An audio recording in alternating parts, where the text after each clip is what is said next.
Welcome to the world of Carry On. In this series, we're going to take a look behind the scenes at how some of the greatest Carry On films were ever made. We're starting though in 1964 with Carry On Cleo. But before we get involved too much, let's take a look who would be providing the laughs for this film. Sidney James as Mark Antony, Kenneth Williams as Julius Caesar, Joan Sims as Calpurnia, Charles Hawtrey as Seneca, Kenneth Connor as Hengist Pod, Jim Dowell as Horsa, and Amanda Barry as Cleopatra.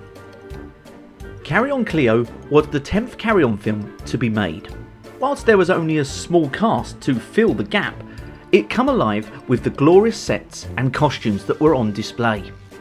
Kenneth Connor made his last appearance until his return in Carry On at the Jungle 6 years later, and Joan Sims returned to the series for the first time since Carry On Regardless, which was made 3 years earlier. Sims now would appear in every Carry On film from Carry On Cleo to Carry On Emmanuel. This meant that she was the only female cast member to notch up 24 Carry On films out of the 31 made.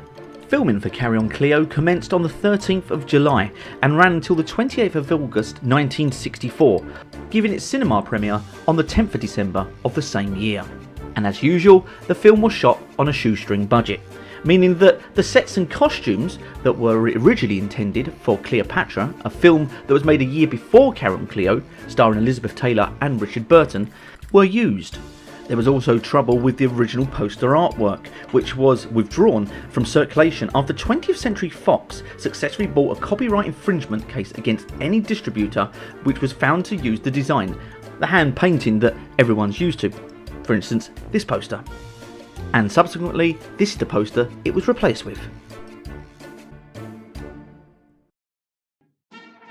The film opens during Caesar's invasion of Britain, with Mark Antony, played by Sid James, struggling to lead his armies through miserable weather. At a nearby village, Caveman, Horsa and Hengist Pod, played by Jim Dowell and Kenneth Connor, attempt to alert Boadicea to the invasion, but are captured by the Romans. Once in Rome, Horsa is sold by the slave trading firm Marcus Expensius, which basically was based on Marks and Spencer's, and subsequently another lawsuit was brought in. However, Marks and Spencer's didn't win that one. However, Hengist Pod is to be thrown to the lions. Where no one agrees to buy him, Horsa and Hengist escape and take refuge in the Temple of Vesta. Whilst holding there, Julius Caesar arrives with a consult of the Vestal Virgins, but an attempt is made on his life by his bodyguard, Bilius, played by Dave Davenport. In the melee, Horsa kills Bilius and escapes, leaving Hengist to take credit for saving Caesar's life and to be made Caesar's new bodyguard.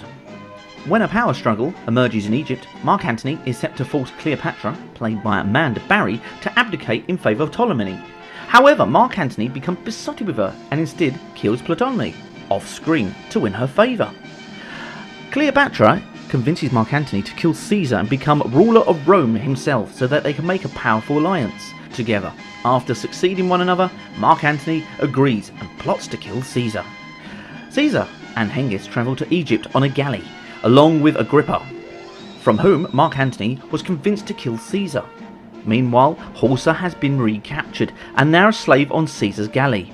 After killing the galley master, Horsa and the galley slaves kill Agrippa, and his fellow assassins swim to Egypt. Hengist, who has been sent out to fight Agrippa, was unaware of Horsa's presence on board and takes the credit once again.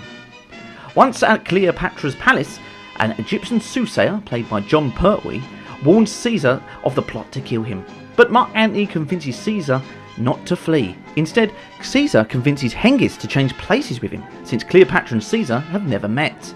On meeting, Cleopatra lures Hengist, who accidentally exposes both Cleopatra and Mark Antony as would-be assassins. He and Caesar then team up with Horsa, and after defeating Cleopatra's bodyguard Sausages, Hengist and the party flee Egypt. Caesar returned to Rome only to be assassinated by the Ides of March. Horsa and Hengist return to Britain, and Mark Antony is left in Egypt to live one long Saturday night with Cleopatra. Now the film itself sounds pretty bulky. It sounds like it's got a lot of stuff in it, and it does sound like it could be a great Carry On. The film premiered at London's Warner Cinema on the 10th of December 1964 and went on to become one of the 12 most popular films at the British box office for 1965. However, Colin McCabe, Professor of English at the University of Exeter, labelled the film, together with Up the Khyber, this is one of the best of all time. In 2007, the pun infamy, they've all got it, infamy, was voted one of the funniest jokes in film history. The line was not written by the normal Carry On writer, Talbot Rothwell, but borrowed with permission from Take It From Here, a script written by Frank Muir and Dennis Norden. So overall, the Carry On film, Carry On Cleo, is definitely regarded as being one of the better Carry On films. And up there with the glorious sets and great costumes, it really does come alive. And so there you have it, Carry On Cleo. Until next time, carry on laughing.